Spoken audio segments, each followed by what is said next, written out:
सालों पहले एक जंगल में गधा, लोमड़ी और शेर के बीच अच्छी दोस्ती हो गई।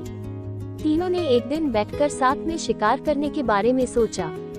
कुछ देर बाद सबने मिलकर तय किया कि शिकार करने के बाद उस पर तीनों का बराबर हक होगा। ये फैसला लेने के बाद तीनों दोस्त शिकार के लिए जानवर की तलाश में जंगल की ओर निकल पड़े।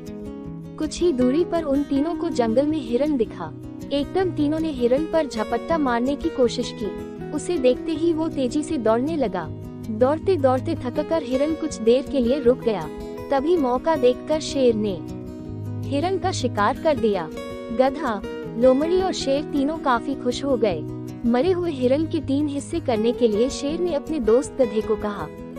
जैसा पहले तय हुआ था उसी हिसाब से गधे ने शिकार को 3 बराबर हिस्सों में बांट दिया। ये देखकर शेर को बिल्कुल अच्छा नहीं लगा। वो गुस्से में जोर जोर से दहाड़े मारने लगा।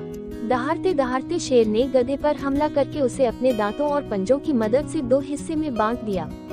लोमड़ी ये सब होते हुए देख रही थी। तभी शेर ने एकदम से लोमड़ी को कहा, चलो दोस्त, अब तुम इस शिकार का अपना हिस्सा ले लो। लोमड़ी चालाक और समझदार दोनों ही थी। उसने बड़ी ही अक्लमंदी के साथ हिरन के शिकार का 3/4 हिस्सा शेर को दे दिया और खुद के लिए 1/4 हिस्सा ही बचाया। इस तरह हुए शिकार के हिस्से से शेर काफी खुश हो गया।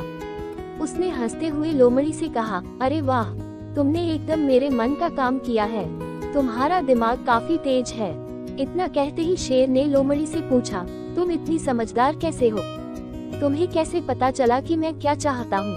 तुमने इतना अच्छे से शिकार का हिस्सा लगाना कहाँ से सीखा है? शेर के सवालों का जवाब देते हुए लोमड़ी बोली, आप जंगल के राजा हैं और आपको कैसे हिस्सा लगाना है ये समझना मुश्किल नहीं है।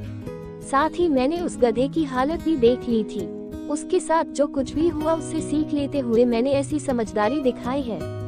जवाब सुनकर शेर काफी खुश हुआ। उसने कहा कि तुम सच में बुद्धिमान हो। कहानी से सीख, हम सभी को अपनी ही नहीं बल्कि दूसरों की गलतियों से भी नई बातों को सीखना चाहिए। इससे हम वही गलती करने से और उसके नकारात्मक परिणामों से बच सकते हैं।